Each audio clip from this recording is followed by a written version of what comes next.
Naghahanda na ang MMDA sa inaasahang traffic na dulot ng pag-uwi ng mga pasahero sa mga probinsya ngayong darating na Semana Santa. Para sa detalye, nasa linya si Gerard de la Peña. Gerard, ano na ang game plan ng MMDA para sa darating na Semana Santa?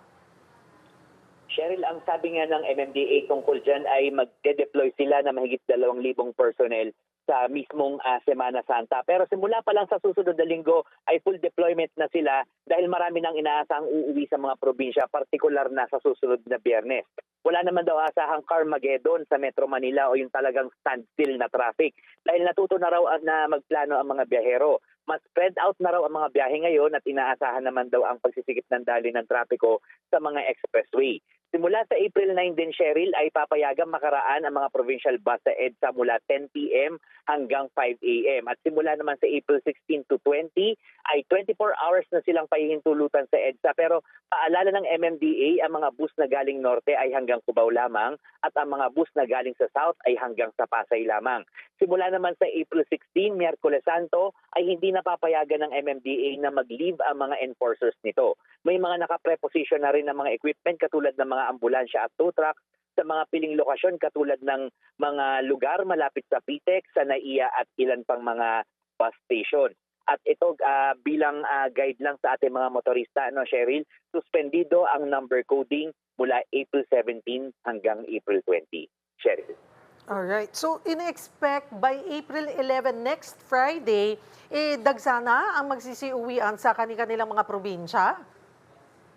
Actually, Cheryl, wala pang inilalatag talaga na na forecast yung mga bus operators natin, yung mga katulad na lang ng PTEX, yung nag-ooperate nga nitong mga bus station na to.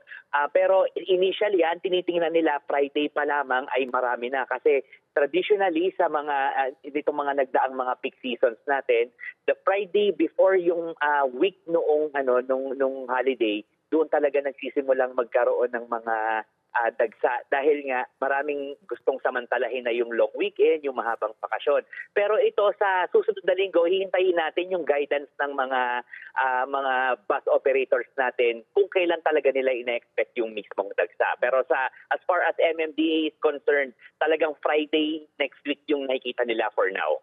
Cheryl.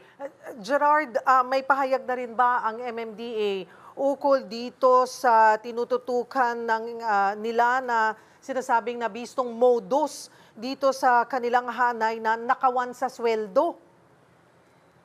Alam mo, Cheryl, kahapon, hindi ko maalala kung kahapon yun o nung Miyerkules, nagpadala sila ng statement at sinabi nila na dalawang empleyado nila na nasa payroll division nila yung napa-aresto nila dahil dito sa sinasabing modus. At ngayon naman, ang update dito, Cheryl, 2 o 3 pang mga empleyado nila na nandito rin sa division nito ang posibleng ipa-aresto nila sa mga susunod na araw. Kasi nga, ang nakita nila dito sa modus na to, parang nababawasan ng 43 pesos ang bawat kada sweldo yung mga empleyado nito. Ang tinatayang bilang ng mga empleyado ay nasa 1,200. At yung ginagawa nilang auditing ngayon tungkol dito sa kasong ito ay 18 months na itong nangyayari. Pero posible raw na mas earlier pa ito, posibleng 3 years ago pa ito nagsimula nung nagkaroon ng computerization sa MMDA. Ngayon, ang sinasabi rin sa atin ni Chairman Artes kanina, ni Chairman Romando Artes, ay sa kanilang auditing na ginawa na parang covering 18 months, ay lumampas na ng 2.2 million yung nakulimbat na halaga ng itong mga akusado.